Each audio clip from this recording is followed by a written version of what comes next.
இதை பார்த்து கொண்டிருக்கிற நீங்கள் உங்களோட வாழ்க்கையில் தனித்து போராடி கொண்டிருக்கிறீங்களா? யாருமே இல்லை என்று நினைத்து கொண்டிருக்கிறீங்களா?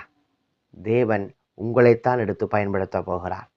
ஆம்பரியமானவர்களே, நீங்கள் பறவைகளில் இந்த கழுகை கூட்டம் கூட்டமாக பார்க்கவே மாட்டீங்க. மற்ற பறவைகளை கூட்டம் கூட்டமாக பார்க்க முடியும். ஆனால் அந்த கழுகுடைய விசேஷமான இயல்பு தனித்துத்தான் போராடும். நீங்கள் வேதத்தில் தேவன் பயன்படுத்திய பெரிய பெரிய பாத்திரங்களை, மனுஷர்களை நீங்கள் பார்த்தீங்கன்னா அவங்க தனியே பிரித்து எடுக்கப்பட்டார்கள். ஆபிரகாம் தனியே பிரித்து எடுக்கப்பட்டார். அங்கே யோசேப்பு தனியே பிரித்து எடுக்கப்பட்டார். தானியேல் தனியே பிரித்து எடுக்கப்பட்டார். அப்படி எடுக்கப்பட்டு தனித்து போராடி தேவன் அவர்களை என்ன செய்கிறாண்டால் உருவாக்கி தன்னுடைய திட்டத்தை அவர்களை கொண்டு நிறைவேற்றுகிறார். அதுபோல தான் நீங்கள் இந்த நேரத்தில் நீங்கள் தனித்து போராடி கொண்டிருக்கிறீங்களா? இயேசு கிறிஸ்துவை விசுவாசிச்சும் சந்தோஷப்படுங்கள். உங்களை மற்ற மனுஷர்களைப் போல் அல்லாமல் தேவன் தனித்து போராடும்படி உங்களை கொண்டு தன்னுடைய வேலையை செய்வதற்கு அவர் உங்களை உருவாக்கி கொண்டிருக்கிறார். ஆகவே சோர்ந்து போக வேண்டாம். இன்னும் போராட பலப்படுங்கள்.